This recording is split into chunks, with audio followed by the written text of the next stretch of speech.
Sumali ang mga anak ng OFW sa Dubai at Bahrain sa grupong Youth in Action para tumulong sa kampanya na gawing dengue and mosquito-free ang Pilipinas. Katulong nila ang isang French philanthropist at entomologist. Mula Muscat, may balitang global si Rowan Soldevilla.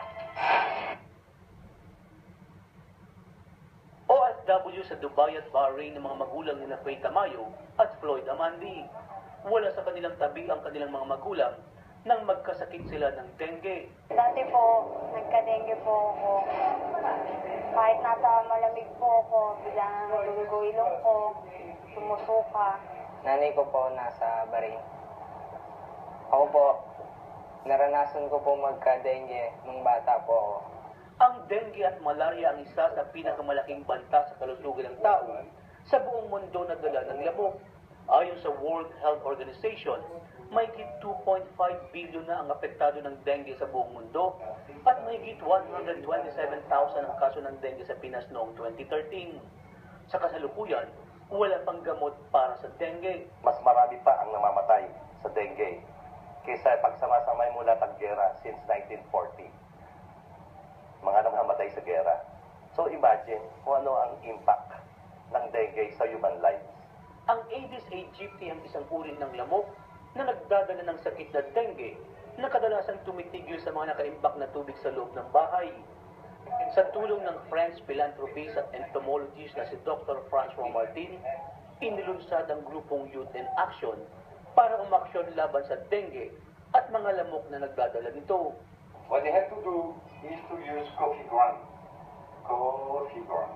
It's very simple. Okay. If you have coffee ground, you keep 1 month, then you put in the water, it will eliminate all lava. Kung magsama-sama po tayo para ma-eradicate po yung dengue, malaking tulong po ito para po magkaroon po tayo ng zero rate sa dengue. Tuturuan ng Youth in Action ng mga kabataan kung paano ang paraan para puksain ang mga lamok. Everywhere in the world, nobody succeeds to eliminate one tiny insect like the mosquito. So today you have the chance, Filipino, you have the chance to join their group, ayokosalamaw.org. Instead naman po mag-clash of clans tayo, pwede naman po kayo sumali sa amin sa Youth in Action.